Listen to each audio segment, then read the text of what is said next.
គឺក្រុមជម្រើសជាតិប៉ូទុយហ្គាល់ជាមួយនឹងអាល្លឺម៉ង់បាទបានទម្លាក់បាទវិបកទម្លាក់ក្រុមជម្រើសជាតិអាល្លឺម៉ង់នៅក្នុងទឹកដីរបស់អាល្លឺម៉ង់ Allianz Arena តែម្ដងដោយលទ្ធផល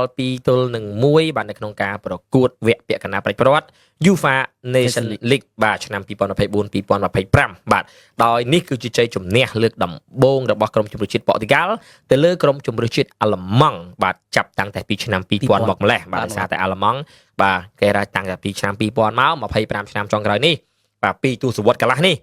គឺមិនដែលចាញ់ប៉ូទុយហ្គាល់ទេអត់ដែលចាញ់អត់ដែលចាញ់ប៉ូទុយហ្គាល់ទេហើយគឺលុតប៉ូទុយហ្គាល់រហូតបាទមិនថាលេង World Cup មិនថាលេង Euro មិនថាលេងមិត្តភាពលេងពានអីទេបាទគឺលុតប៉ូទុយហ្គាល់រហូតបាទប៉ុន្តែម្សិលមិញនៅក្នុងដីខ្លួនឯងបាទក្រុមជម្រើសជាតិអាល្លឺម៉ង់បែរជាភ្លាត់ស្នៀតបាទចាញ់ទៅលើក្រុមជម្រើសជាតិប៉ូទុយហ្គាល់បាទខណៈដែលខ្សែប្រយុទ្ធវ័យ40ឆ្នាំ Cristiano Ronaldo ជាអ្នកសុទ្ធមួយគ្រាប់ចុងក្រោយដែលជាគ្រាប់ទី2ទម្លាក់ក្រុមជម្រើសជាតិអាល្លឺម៉ង់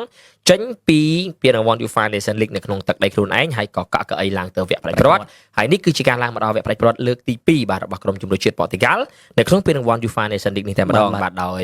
កាលពី2019 Ronaldo គឺជាអ្នកលើកពាននេះដំបូងគេបង្អស់បាទនៅក្នុងប្រវត្តិសាស្ត្រ UEFA Nation បាទកាលនោះ2019បាទបន្តមកក៏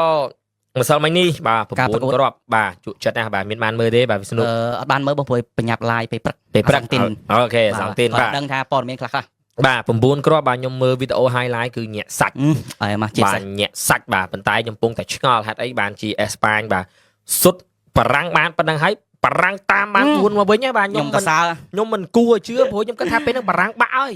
បាទបារាំងបាក់ទៅគេនាំមក 5-0 ហ្នឹងបាទបារាំងដាក់បាន4មកវិញពីក្រោយហើយសំខាន់បារាំងនោះសោយទៀតសុទ្ធ26ជើងទៅលើអេស្ប៉ាញសុទ្ធច្រើនជាងអេស្ប៉ាញទៀតចំគោលដៅ9គ្រាប់បាទបានតែ4បាទខណៈដែលអេស្ប៉ាញសុទ្ធ total attempt 5ដល់10ដងចំគោលដៅ6ដងបាន5គ្រាប់បាទហ្នឹងអាចថាជាការប្រកួតមួយដ៏ជក់ចិត្តបំផុតតែម្ដងនៅលើពិភពលោកបាទដោយមិនជឿបាទអេស្ប៉ាញដាក់5បាទ5ហើយបារាំងថាមក4វិញពីក្រោយបាទមិនស្ទើរតែមិនជឿ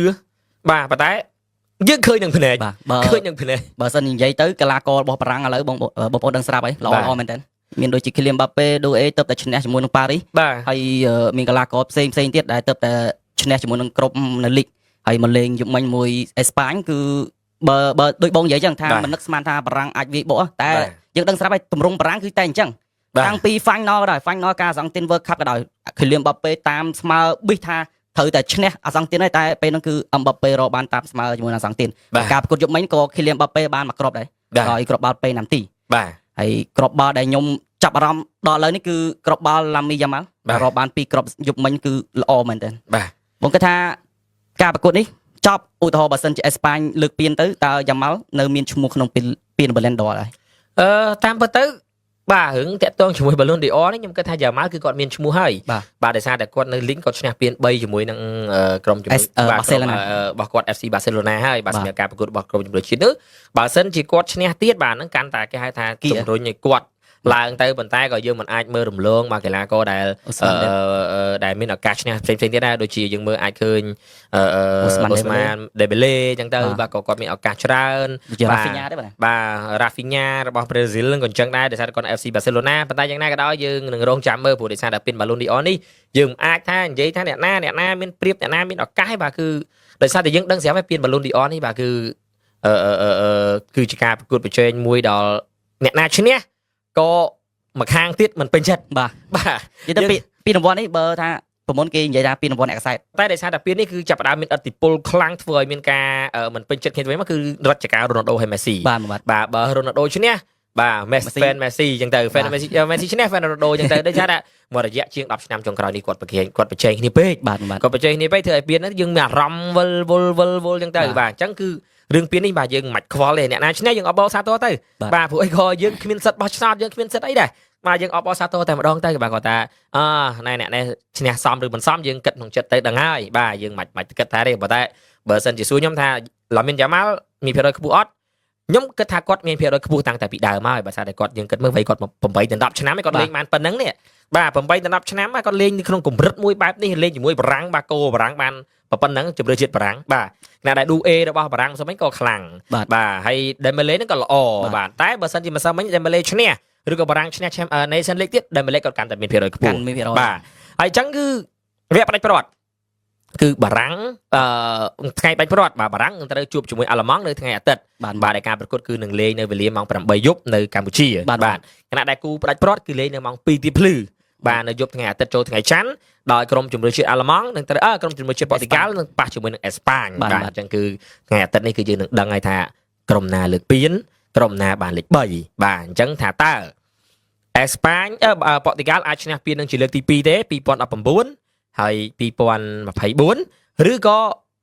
អេស្ប៉ាញ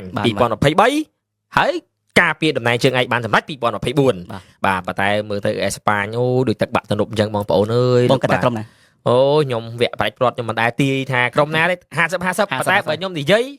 គឺអេស្ប៉ាញគឺគាត់ដូចទឹកបាក់ទំនប់អញ្ចឹងមិនមែនថាយើងកាន់ជើងអេស្ប៉ាញយើងមើលឃើញអេស្ប៉ាញដូចទឹកបាក់ទំនប់អញ្ចឹងបាទឥឡូវខ្ញុំសួរវិស្ណុវិញដែលឃើញក្រុមណាសុទ្ធបារាំងបាន5គ្រាប់អត់ដែរសោះហើយបារាំងក្រុមម្សិលមិញហ្នឹងមានអ្នកណាគិតថាសុទ្ធគាត់បាន5គ្រាប់ក្រុមបារាំងម្សិលមិញហ្មងបាទ5គ្រាប់បាទតែប៉ះមួយអាសង់ទីនបានត្រឹមតែ3គ្រាប់បាទអាសង់ទីនសុទ្ធបាន3ទេ3ហើយតាមស្មើទៀតបាទឥឡូវសួរមើលថាមានក្រុមណាសុទ្ធបារាំងបាន5គ្រាប់បាទឥឡូវយើងមើលណាប៉ុន្តែបើប៉ូទុយហ្គាល់វគ្គផ្ដាច់ព្រាត់គាត់តែងតែធ្វើឲ្យមានរឿង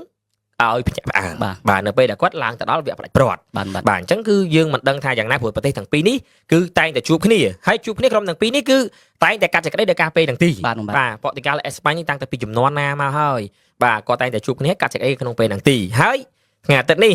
ឡាមីនយ៉ាម៉ាល់នឹងត្រូវជួបជាមួយនឹងគ្រីស្ទីយ៉ាណូរ៉ូណាល់ដូជាលើកដំបូងក្នុងអាជីព